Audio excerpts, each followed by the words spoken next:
Mas puxando um pouco pro papo inicial, o que você acha que vai acontecer daqui pra frente? Porque, querendo ou não, tá rolando um questionamento das instituições. Eu acho que a gente tá passando por isso. E aí, elas vão convalescer? Elas vão deixar de existir? Vão novas instituições sendo criadas com outras filosofias, com outros princípios?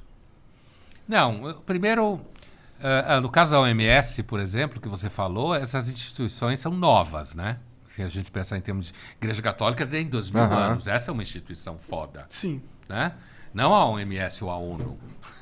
Sim. A Igreja Católica é uma instituição foda. Mas ela mesmo caiu, tá em total descrença pouco. Não, mas ainda tem muito católico. Tem, com certeza. Católico pra cacete. Com certeza. Né? E assim, e se você pensar, hoje ela é mais forte do que era 1800 anos atrás. Certo? Com certeza. Inclusive ela tem mais aparato hoje do que tinha. Às vezes a gente tem a impressão que mas ela é um poder antes... mais, é um poder mais escondido, é um poder mais mas acho que relativamente ela tinha mais poder antes. Não, é que assim, primeiro, no ano 1300, por exemplo, para você conseguir fazer uma coisa na Europa, onde está a sede da Igreja Católica, apesar que não começou lá, mas assim, propriamente o cristianismo, né? Mas assim, para a Igreja Católica fazer uma coisa acontecer, você não tinha penhora online, entendeu? Hoje o Estado é infinitamente mais poderoso do que era antes. Hoje um juiz tira sua grana com um clique. E se você quiser provar que estava errado, vai levar 5 anos. E você vai gastar um dinheiro do caralho para conseguir ver esse dinheiro de volta, certo? Verdade. A Igreja Católica não tinha esse poder no ano 1300. Ninguém tinha. Não só a Igreja Católica.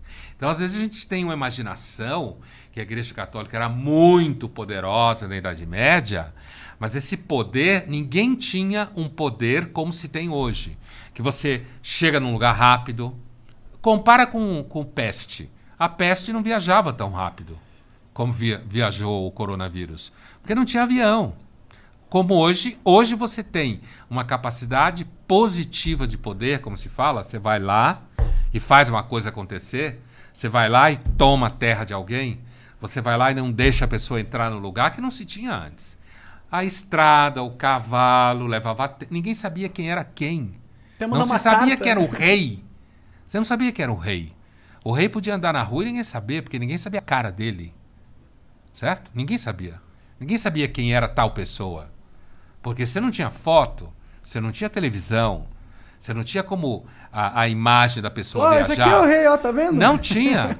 Tem filmes que mostram isso muito bem. Eu lembro de um filme especificamente sobre a Joana d'Arc, acho que assisti esse filme. do Luc Besson, né? Não, tu não assistiu esse filme. Era um negócio de trabalho de escola. É uma com a Mila Jovovich. Ela é antiga, de 1990, não é? Alguma coisa assim, Pode isso crer. mesmo. Então tu assistiu esse filme. Eu assisti. Então, assim, tem uma cena em que ela entra no lugar onde está o rei, né? Porque a Joana d'Arc, todo mundo sabe a história dela e tal, acabou virando uma heroína nacional francesa, mas assim, ela entra na sala e tem um cara vestido de rei.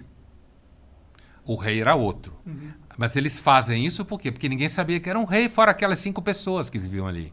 Mais que 5, mas um número pequeno. E ela acerta quem é um rei, é claro, é um filme. É a ideia de que ela estava iluminada por Deus, entendeu? Então ela sabia que era um rei de França. O filme joga com o fato que era real. Então, quando a gente pensa em poder, uma coisa é o que a gente imagina que era o poder. Nunca houve um poder... Por exemplo, a Igreja Católica não conseguiu ter o mesmo poder que o Império Romano teve.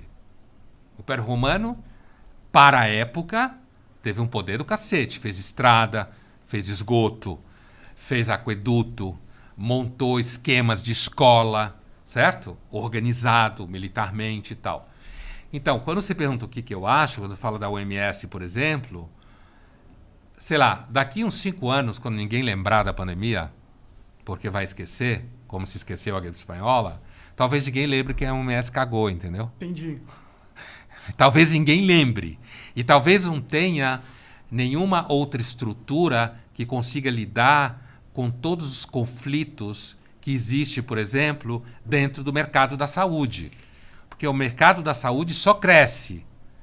Então, ele vai precisar, como já precisa, de algum sistema de contrapeso no conflito entre Estados Unidos e China no mercado da saúde, e a OMS faz um pouco esse papel, entendeu?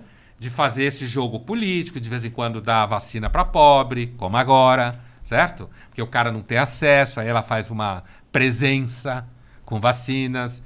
Então o mundo ele é muito mais complicado do que parece, às vezes. Então não sei se a OMS vai perder toda a credibilidade. Talvez se a pandemia durasse 10 anos, perdesse. Entendi. Entendeu? Fodesse total. Não conseguisse viabilizar vacina, não conseguisse, principalmente para os países mais pobres, não conseguisse equilibrar a pressão entre China e Estados Unidos.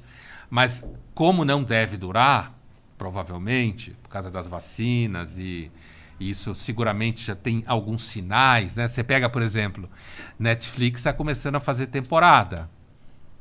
Por quê? Porque nos Estados Unidos está começando a poder gravar filme. Por quê? Porque grande parte da população está vacinada. Principalmente ator, atriz, roteirista, diretor.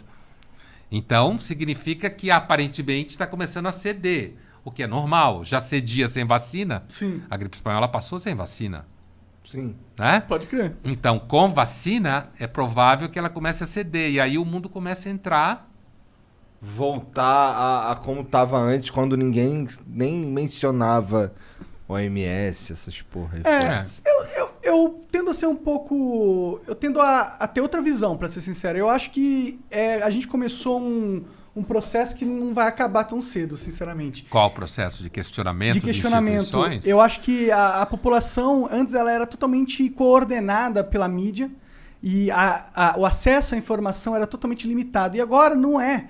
E aí fica difícil você controlar. Fica difícil você se passar por uma instituição mundialmente responsável, não sei o quê. Porque a gente vai saber, o cara que trabalha na OMS, ele vai ter Twitter, ele vai fazer uma cagada, entendeu? E ele vai contar pro não sei o quê. O outro cara também. E aí vai ter um escândalo de não sei o quê, porque foi gravado nas câmeras em Xangai, não sei o quê, entendeu? E eu acho que isso vai acabar minando as forças que as instituições tinham de parecer imune ao resto da humanidade, ser alguma coisa acima, tá ligado? De ser um poder realmente dos sabichões poderosos e... eles nunca foram sabichões e poderosos, mas eles né? passavam como? Mas você tem que levar em conta que, por exemplo, tem quase a África inteira depende de instituições como o OMS para ter médico, hospital. Então, talvez em lugares onde você tem mais acúmulo econômico e é mais organizado, eu pego, por exemplo, nós três aqui, provavelmente até agora, a gente não precisou da OMS. De repente, eu já tomei uma dose da vacina, vocês vão tomar também em algum momento. Quer dizer, a gente não está imediatamente precisando da OMS. Mas quem quiser ir para a Europa vai precisar do OMS para testar a vacina que você tomou, por exemplo. Isso é o poder político. Quem está na África depende de Médicos Sem Fronteira, depende da OMS, depende da ONU. Então, essas instituições, elas têm muito dinheiro, porque, inclusive, isso faz com que a África não exploda mais do que explode, por exemplo. Entendeu? Eu acho, o que você fala, eu acho que é mais visível o que você fala em questões de eleição, por exemplo. O que você está falando. Que você tem uma desarticulação de processos centralizadores por conta da sociedade em rede, que é o que você está falando. Então, nas eleições a gente sente isso já. No Brasil a gente sentiu, Macron foi um efeito disso na eleição da França. E está sentindo agora também. Nos Estados, agora desde a questão dos coletes amarelos, certo? Nos Estados Unidos também se sentiu isso, tanto no Trump quanto para derrotar o Trump agora, certo? Então você tem discussões, porque na realidade as redes sociais também, elas são business, né? Total. Elas são business. Então, uma coisa é um carinha postar um vídeo que vira um escândalo, mas esse escândalo de hoje pode sumir amanhã, né? Que nem cancelamento. Cancela hoje e descancela amanhã. E aquilo que cresce nas redes sociais, cresce porque tem capital dentro. E esse capital está preso numa rede de capital. Então, tem aí um processo que assim, as redes sociais não são livres. Sim. Como um cara ingênuo acha que é quando está com o celular na mão, filmando a si mesmo em casa. Ele é um tonto que ninguém vai querer saber dele. Quando você cresce, você entra na lógica produtiva do capital. Mesmo... Não é que o cara pediu comida mesmo, cara? Porra, eu vou até passar um álcool na mão. Os charutos estão chegando. Tá.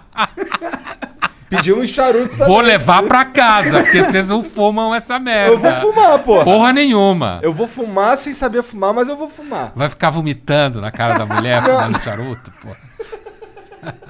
Não, é que eu vi a velocidade que tu fumou esse charuto aí e fiquei um pouco impressionado. Porque quando eu vou fumar o charuto, ele dura muito mais do que durou contigo. É, porque você não é profissional, né? Eu preciso aprender. Então eu preciso fumar com você pra poder ter umas aulas aqui, entendeu? E depende também do tamanho do charuto e da bitola, né? Quando você fuma quando você pega um Churchill, por exemplo, que é muito mais comprido, tem bitola maior, você vai levar mais tempo, claro. Não, mas Esse é um siglo 2, ele é desse tamanho. Eu nem sei qual foi o charuto que eu fumei, mas eu acho que era inclusive menor que esse daí que tu fumou. Ó, mas voltando a esse lance aí que o Monark tava falando, que vocês estavam conversando aí, eu acho que o lance, a internet, ela simplesmente mudou. Tu não pediu comida? O cara pediu comida mesmo. Tu não falou que queria comida mexicana? Tá aí, ó. O cara pediu comida mesmo. Pediu charuto mesmo? Pediu, pô. Ótimo. Viva o iFood. Isso aqui eu não sei o que é, não, mas parece bom. mas é coisa Pô, de uma batata mexicano frita aí com cheddar, Tem eu umas acho. coisas aí, ó. Ainda tem aqui uns Nossa, molhos. é Tem um uns... churros, é um churros. Não sei. Isso é tacos, Não, isso né? aqui é churros. Aí, ó. Caralho, churros é muito bom, mano. Eu não gosto de churros. Tu não gosta de Não. churros, cara? Poxa, Pondé. É igual o Mas- charuto aqui, ó. É parecido, Caralho, né? igualzinho. É doce pra caralho. É doce, não, é doce. Tu que dieta que tu faz? Tu faz alguma dieta? Dieta do quê? Tipo, qual que é a sua... O que você come? Comida. Não tem, você não é dessa, né? Ah, não, de ter um tipo de comida que come e um tipo de comida que não come? É, Não por dieta, por gosto. por gosto. Mas Não você gosto de comida japonesa, por exemplo. Não gosta de peixe? Não, você não gosta. Não, eu gosto de peixe. Eu não gosto de peixe, por isso eu não gosto de comida japonesa. Cara, Eu isso não aqui gosto de eu não comida sei- japonesa. Isso é pra passar nos molinhos. Tá, que sal É, isso é. Tá. Mas, porra, a gente tava falando aí o lance da... É, mas você falou uma parada que eu Devia concordo. ter pedido filé ao poivre. Cara, você podia ter pedido qualquer Qualquer coisa. coisa. Ó, o iFood que tá pagando.